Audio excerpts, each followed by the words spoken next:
다 같이 사도신경으로 우리의 신앙을 하나님께 고백하겠습니다.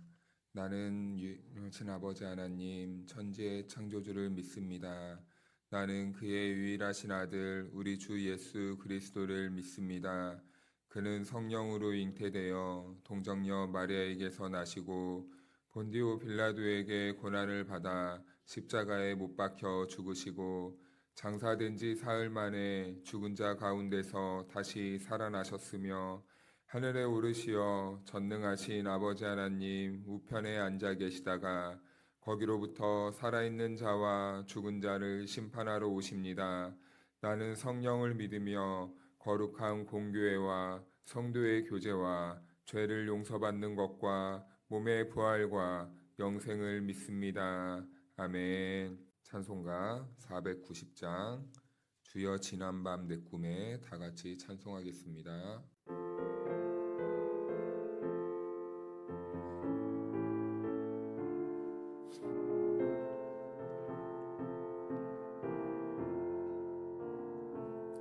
주여 지난밤 내 꿈에 배었으니 그 꿈 이루어 주옵소서. 밤과 아침에 계시로 보여주사 항상 은혜를 주옵소서. 나의 놀라운 꿈 정령남 이끄는 장차 큰 은혜 받을 표니 나의 놀라운 꿈 정령 이루어져 주님 얼굴을 배우리라. 마음 괴롭고 아파서 낙심될 때 내게 소망을 주셨으며 내가 영광의 주님을 바라보니 앞길 환하게 보이도다. 나의 놀라운 꿈 정령남 이끄는 장차 큰 은혜 받을 표니 나의 놀라운 꿈 정령 이루어져 주님 얼굴을 배우리라. 세상 풍조는 나날이 변하여도 나는 내 믿음 지키리니 인생 살다가 죽음이 꿈 같으나 오직 내 꿈은 참되리라. 나의 놀라운 꿈 정령남 이끄는 장차 큰 은혜 받을 표니 나의 놀라운 꿈 정령 이루어져 주님 얼굴을 배우리라. 오늘 우리에게 주신 하나님의 말씀은 고린도전서 12장 4절에서 11절 말씀까지입니다. 은사는 여러 가지나 성령은 같고 또 사역은 여러 가지나 모든 것을 모든 사람 가운데서 이루시는 하나님은 같으니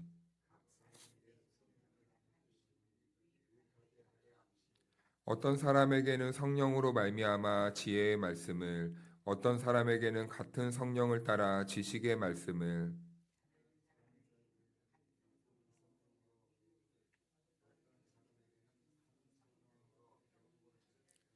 어떤 사람에게는 능력 행함을, 어떤 사람에게는 예언함을, 어떤 사람에게는 영들 분별함을, 다른 사람에게는 각종 방언 말함을, 어떤 사람에게는 방언들을 통역함을 주시나니 같은 한 성령이 행하사 그의 뜻대로 각 사람에게 나누어 주시는 것이니라. 아멘. 할렐루야. 하나님의 은혜와 평강이 우리 모두에게 함께하기를 주님의 이름으로 축복합니다. 우리가 어제는 은사는 어디서부터 출발하는 것인가 라는 것을 다루었습니다. 은사는 하나님이 각 성도들에게 교회 공동체를 위해 필요에 따라 모두에게 다 적절하게 나누어 주시는 것이 은사였다고 말씀드렸습니다. 그러니까 은사는 곧 무엇이냐? 하나님께서 특별하게 사랑하는 사람들에게만 주시는 것이 아니라 교회 공동체를 세우기 위해 하나님께서 각 모든 성도들에게 도구로서 은사를 하나씩 주셨다라는 거예요.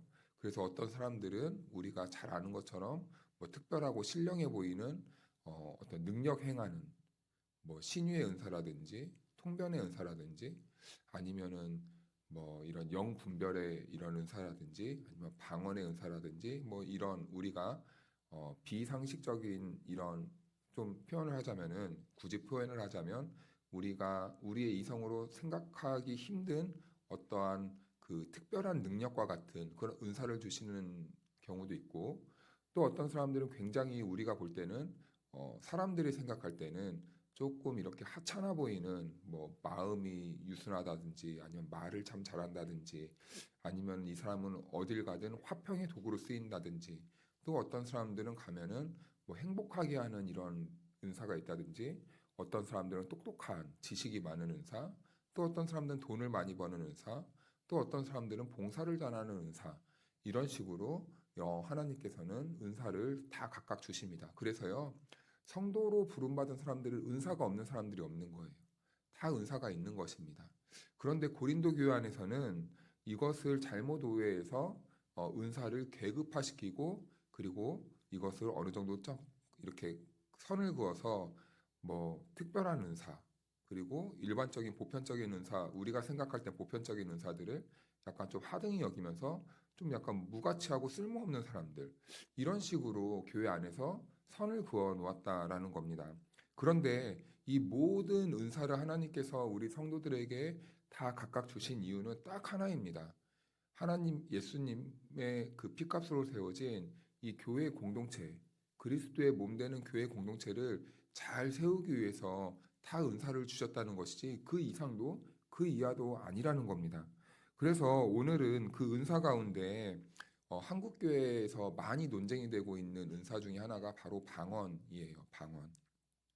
그래서 이 방언에 대해서 조심스럽게 접근하면서 살펴보려고 하는데요. 한국 교회 안에서도 이 방언에 대한 이야기들이 굉장히 많아요.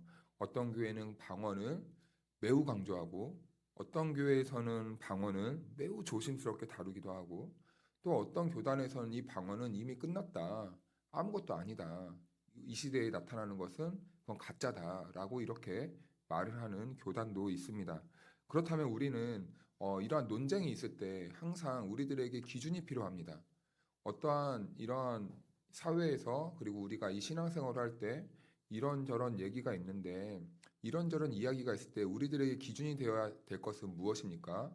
바로 이 성경이 무엇이라고 말하는지 이것이 가장 중요하겠죠. 그래서 우리는 오늘날 사람들이 무엇이라고 말해왔고 그리고 지금까지 어떠한 역사적인 과정을 통해서 이 방언에 대한 이야기가 있어 왔든지 우리는 항상 이 성경을 기준으로 성경에 따라서 신앙생활을 해야 되기 때문에 성경의 원리가 무엇을 말하는지에 대해서 한번 생각을 한번 해보도록 하겠습니다. 먼저 방언을 둘러싼 네 가지의 큰 논쟁이 있었어요. 첫 번째로는 적극적으로 부정을 합니다. 방언은 절대 있어서는 안 되는 것이다. 왜냐하면은 이 방언이라는 것은 초대교회 그 시대에만 있었다라는 거예요. 그래서 초대교회 사도들로서 공인할 수 있는 하나의 표징으로서 나타난 것이다. 그래서 그 방언은 이 시대에는 나타나지 않는다라고 이렇게 말해요. 그런데 성경에서 오늘 우리가 고린도서를 보아도 그렇지만 이것은 사도들에게 나타났던 방언, 사도들에게만 나타났던 것이 아니라 이거 성경에서는 사실은 방언에 대해서 그렇게 크게 부정적으로는 말하고 있지 않다라는 거예요. 그래서 이제 두 번째로는요. 그렇다 보니까 소극적으로 부정하는 분들이 있어요. 방언은 존재할 수 있지만 신앙생활은 그렇게 중요하지 않다라는 겁니다. 그래서 신앙의 핵심이 아니기 때문에 방언을 굳이 이렇게 강조할 필요는 없다, 언급할 필요는 없다라는 거예요. 그러니까 세 번째는 또 지나치게 긍정을 하는 겁니다. 방언이 꼭 필요하다. 없으면 안 된다. 신앙생활의 모든 기준과 모든 출발은 이 방언에서부터 시작돼서 신앙이 성장하기 위해서는 방언을 받아야지만 신앙이 자라갈 수 있다. 그러니까 이렇게 주장하시는 이 교단에서는 항상 방언하십니까? 못하십니까? 아직 못하십니까? 이런 질문들이 자연스럽게 등장하게 된다는 거죠. 그래서 그 교단에서는 방언을 받은 사람, 방언을 받지 못한 사람, 이렇게 선을 그어서 방언을 받지 못한 사람들은 방언을 받기 위해 따로 훈련까지 시키는 이런 모습까지 보이게 되는 거죠. 그리고 교회 안에서 꼭 방언을 받은 사람들은 신앙이 뭔가 좀 이제 완성되어져 가고 이제 잘 성장하는 것처럼 보여지고, 그리고 방언을 받지 못하는 사람들은 아직 신앙이 유학이구나, 아직 제대로 성령을 받지 못했구나, 이런 식으로 치부를 해버리는 그런 교단도 있었습니다. 그런데 고린도 교회가 지금 말씀에 나타나는 이 고린도 교회의 모습이 지금 이런 정도의 모습에 빠져 있었다는 거예요. 은사를 하는 사람들, 은사가 없는 사람들, 방언을 하는 사람들, 방언을 못하는 사람들, 이렇게 어떠한 신비적인 것들을 기준으로 해가지고 성도들을 이렇게 나눠놨다라는 겁니다. 은사가 곧 계급이 되었다는 거예요. 근데 네 번째는 소극적으로 긍정을 하는 이런 사람들이 있습니다. 방언이 있는데 그렇게 적극적인 아니고 소극적으로 인정을 하는 거예요. 그래서 이것을 좀 다른 말로 균형 있는 인정이라고도 말을 하더라고요. 방언은 성경에서 부정한 적이 없다는 거예요. 방언은 성경에서 이렇게 나타나는 은사라는 겁니다. 그러니까 이 방언은 다른 은사들처럼 오늘날 이 시대에도 나타나는 것이 그렇게 이상한 것은 아니다. 자연스러운 거다. 그러나 이것을 우리가 조심스럽게 접근해야 된다라는 거예요. 왜냐하면 이것으로 인해서 고린도 교회가 실패했듯이 어떠한 신앙의 기준이 된다거나 이것이 계급이 되어서는 안 된다는 거예요. 그러니까 성경의 흐름을 보면은 사실은 이 네 번째 흐름에서 가장 가깝다고 느껴지는데요.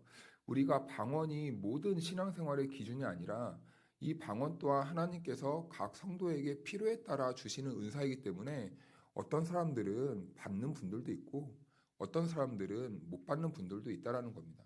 그래서 또 어떤 분들은 예전에 이 방언 말하는 것을 가만히 듣다가 어떤 사람은 뭐 라라라만 하고 어떤 사람은 또 유창하게 막 외국어 하듯이 막 이렇게 말을 하니까 방언에도 이렇게 성장한다는 것처럼 해가지고 막 방언의 초보 단계다 이렇게 말하고, 어떤 사람들은 방언이 깊다라고 말하기도 하고.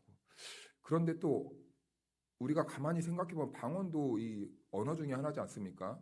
그런데요, 이 방언도 참 우리가 한 가지로만 접근하면 안 돼요. 한국어의 방언을 받으신 분들도 참 많습니다. 한국어로 기도를 그렇게 유창하게 잘하세요. 남들은 이 한국말로 한 시간씩 기도를 못 하는데 한국어의 방언을 받은 사람들은 한 시간이고 두 시간이고 하나님과 이 모국어로 이렇게 대화를 하는 걸 보면은 이것도 여러분 방언 아닙니까?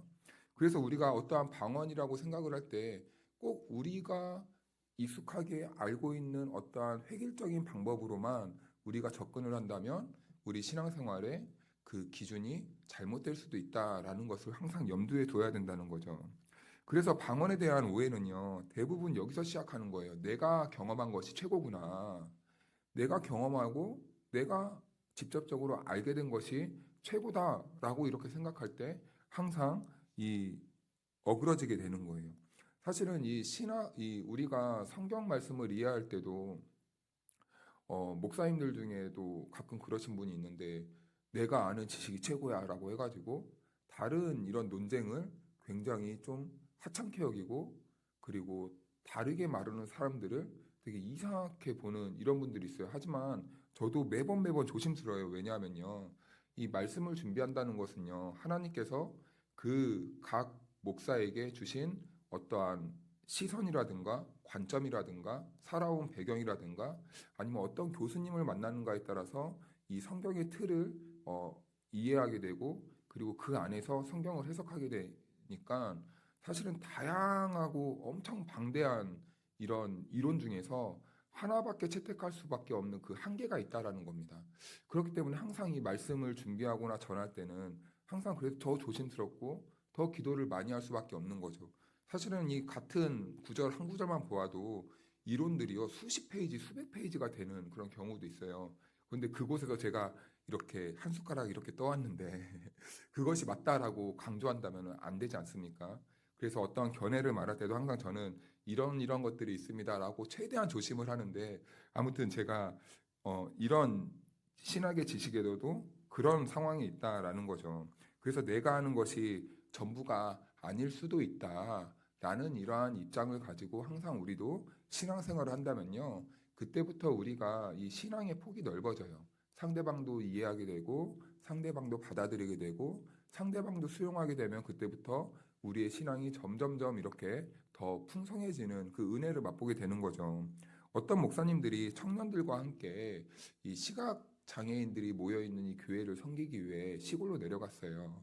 그래서 1대1 멘토들을 이렇게 멘토링을 해서 이렇게 짝을 매칭해 줘 가지고 소를 구경하러 갔다고 합니다. 이 시각 장애인분들이 막 흥분된 거예요.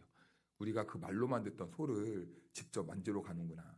어떤 분들은 그래서 엉덩이도 만지고 토실토실한 엉덩이도 만지고 어떤 분들은 뭐 얼굴 부분도 만지고 어떤 분들은 이렇게 뿔도 만져보고 이런 경험을 했다고 합니다. 그래 돌아와서 너희들이 무엇을 보았니? 무엇을 만져봤니? 이렇게 물어보니까 어떤 분들은 목사님 소 엉덩이가 이렇게 말랑말랑하고 큰지 몰랐어요. 또 어떤 분들은 목사님 상상으로는 소뿔이 엄청 클 줄 알았는데 작아서 참 의외였어요. 뭐 이런 저런 말을 하더랍니다. 그런데 여러분 그들이 만진 것이 다 소의 전부입니까? 아니죠. 하나만 만져보고 하나만 느껴본 거죠. 네, 그런데 신앙도 마찬가지라는 겁니다. 신앙도 내가 경험하고 내가 체험한 것이 전부가 아니라는 거예요. 신앙의 지극히 일부이고 점에 불과하다는 것입니다. 그러니까 내가 경험하고 내가 아는 것들이 신앙생활의 기준이 된다면 그때부터는요 공동체의 독이 되는 존재가 되는 거예요.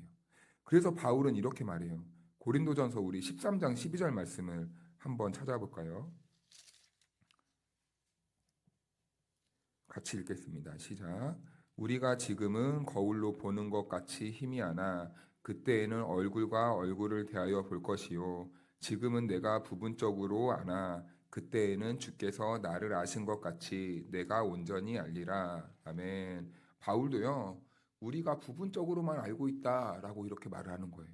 우리가 하나님 나라 가면 그때 가면 우리가 전체를 보지 않겠느냐라는 이런 의미입니다. 그러니까 하나님은 우리가 볼 수 있는 만큼만 열어주신다는 거예요. 각 성도들이 지금 현재의 상황에서 볼 수 있는 만큼만. 사실은 수준이 안 되는데 다 열어주면요, 우린 죽습니다. 초등학교 1학년짜리에게 고등학교 3학년짜리 이 수학 문제를 풀라고 하면은 풉니까? 아예 시작도 못 합니다. 그래서 하나님도 우리들에게 이 신앙의 눈을 열어주실 때 조금씩 조금씩 이해할 수 있는 만큼 받아들일 수 있는 만큼 이렇게 열어주신다는 거죠. 그러니까 이 신앙생활에는 항상 내 경험이 절대화돼서는 절대로 안 된다라는 것입니다. 그때부터 균형을 잃게 되는 거죠. 그렇다면은 방언이 존재하는 이유는 무엇입니까? 방언이 존재하는 이유. 하나님께서는 왜 방언을 공동체에게 주셨습니까? 우리 14장 4절 말씀을 한번 또 넘겨볼까요? 14장 4절로. 14장 4절 같이 한번 읽겠습니다. 시작. 방언을 말하는 자는 자기의 덕을 세우고 예언하는 자는 교회의 덕을 세우나니. 아멘. 여기에서 방언을 하는 사람들은 자기의 덕을 세운다라고 말합니다. 덕은 헬라어로 어떤 의미냐면 오이코도메오라는 단어예요. 이 말은 집을 세운다는 의미입니다. 그러니까 방언은요 곧 자기의 집을 세운다는 의미예요. 다른 의미로 자기의 경건 생활을 위한 은사라는 겁니다. 그래서 방언은요 개인 기도에서 매우 중요한 역할을 하는 거예요. 로마서 8장 26절을 보면 이런 말씀을 하시거든요. 이와 같이 성령도 우리의 연약함을 도우시나니 우리는 마땅히 기도할 바를 알지 못하나 오직 성령이 말할 수 없는 탄식으로 우리를 위하여 친히 간구하시느니라. 아멘. 우리가 기도할 때 사실은 기도가 막힌다라고 표현하기도 하고 우리가 무엇을 놓고 기도를 해야 될지 잘 모를 때가 있습니다. 그런데 그때 우리 안에서 우리의 기도를 도와주시는 분이 성령 하나님이신데 그 성령 하나님은 때때로 우리들에게 이 방언이라는 이 형식을 통해서 우리들의 기도를 도와주시기도 합니다. 그러므로요, 이 방언이라는 것은 철저히 먼저는 개인의 신앙 이 성장을 위한 이 주님이 주신 은사라는 거예요. 그러나 이 방언이 개인을 목적으로만 한다는 것은 안 되죠. 여기서만 멈춰서는 안 됩니다. 왜냐하면은 분명히 하나님께서는 우리 각 성도들에게 은사를 주실 때는 개인을 넘어서 결국엔 공동체의 유익으로 나아가야 된다고 말씀하셨거든요. 그래서 본문 7절 말씀을 보니까 이렇게 말을 하고 있는 거예요. 각 사람에게 성령을 나타내심은 유익하게 하려 하심이라. 아멘. 철저히 하나님께서 주시는 모든 은사들은 공동의 유익을 가지고 있다는 겁니다. 그래서 모든 은사는 결국에는 이 공동체를 세워나가야 돼요. 그러면은 방언과 공동체, 개인의 신앙과 개인의 유익과 공동체는 어떻게 관계가 있을까라고 이렇게 생각을 해보면요. 방언을 하면 여러분 누구와 친밀한 관계를 맺는다고 말씀드렸습니까? 하나님과 친밀한 교제를 맺기 위해 하나님이 각 성도들에게 필요에 따라 방언을 주십니다. 자, 그러면은 친해진 사람에 대해서는 상대방이 잘 알겠죠. 방언을 하는 분들은 하나님과 친밀한 교제, 영적인 교제를 나눈다고 이렇게 주장을 합니다. 자, 그러면은 그렇게 친밀한 교제를 나누면 누구보다 하나님의 마음을 잘 알게 되고, 누구보다 하나님의 뜻을 잘 알게 되고, 누구보다 하나님의 그 계획을 잘 알게 되고, 하나님의 성품, 하나님의 인격을 누구보다 더 많이 경험한다는 것을 담고 있는 거예요. 자, 그렇다면 누구보다 하나님의 마음을 잘 알고 하나님의 뜻을 알고 하나님의 인격과 하나님의 성품을 많이 체험했다면 그분들은 교회 안에서 어떤 모습으로 교회 생활을 하게 될까요? 하나님의 마음을 잘 전하고 하나님의 계획을 잘 전하고 하나님의 인품과 하나님의 그 뜻을 누구보다 다른 성도들에게 골고루 전해주는 그런 따뜻한 마음을 가진 신앙인의 모습으로 자라가게 된다는 겁니다. 자, 그러면은 오히려 이 은사는 나에게만 주신 특별함인 줄 알았는데 이 방언을 통해서 하나님을 더 많이 경험한 성도들을 통해서 교회는 점점 더 견고해지고 그리고 찢어졌던 것이 다시 하나로 이어지고 그리고 상처났던 것도 다시 하나님의 따뜻한 손길을 경험한 성도들이기 때문에 잘 이렇게 만져주는 그런 오히려 어머니와 같은 이 역할을 감당할 수 있게 되는 것이죠. 그래서 사랑하는 여러분, 은사와 방언 이것은요 절대 특별한 사람들에게만 주는 특별함이 아닙니다. 어떠한 계급이 아닙니다. 또한 방언을 한다고 해서 나 방언해라고 자랑할 것도 절대 아닙니다. 또 그리고 방언은 절대 신앙의 척도나 어떠한 신앙생활의 기준이 될 수도 없다라는 거예요. 방언은 하나님이 우리 교회를 위해 필요에 따라 주신 하나님의 주신 은사라는 겁니다. 선물이에요. 하나님과의 깊은 교제를 위해서 하나님을 더 잘 이해함으로 하나님을 아직 잘 모르는 어린아이와 같은 사람들을 위해서 하나님의 마음을 대신 전해주기 위한 하나님과의 이 소통 창구가 바로 방언이라는 겁니다. 그래서 방언의 궁극적인 결과는 결국 교회 공동체를 아름답게 따뜻하게 세워나가게 되는 그런 역할로서의 기능이라는 거예요.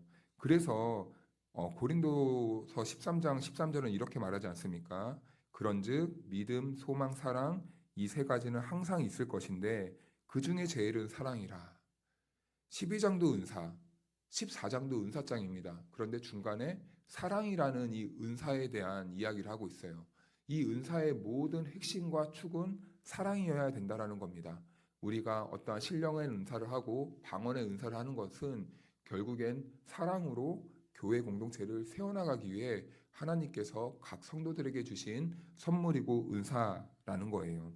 그래서 사랑하는 여러분, 오늘 우리들에게는 다 은사를 주셨습니다.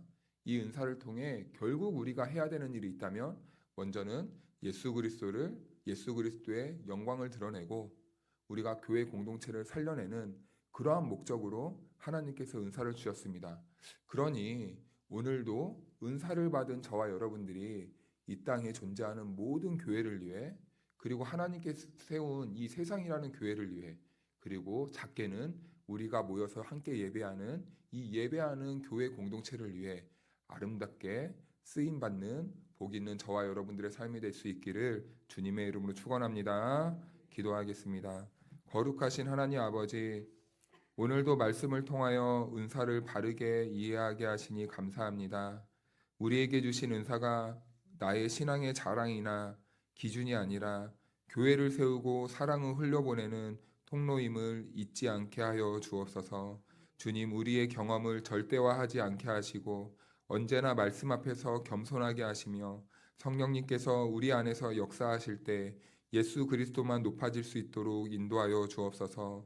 혹 우리에게 어떤 은사를 주셨든지 그 은사가 나를 드러내는 도구가 되지 않게 하시고 기도의 자리에서는 더욱 주님과 깊이 교제하게 하시며 공동체 안에서는 사랑과 덕을 세우는 열매로 나타나게 하여 주옵소서. 하나님, 이 새벽에 주님 앞에 나온 성도들을 기억하여 주시고 각 사람의 심령을 새롭게 하시며 오늘 하루도 믿음과 소망과 사랑 가운데 주님의 몸된 교회를 세워나가는 복된 하루가 될 수 있도록 인도하여 주옵소서. 감사드리며 예수님의 이름으로 기도하옵나이다. 아멘.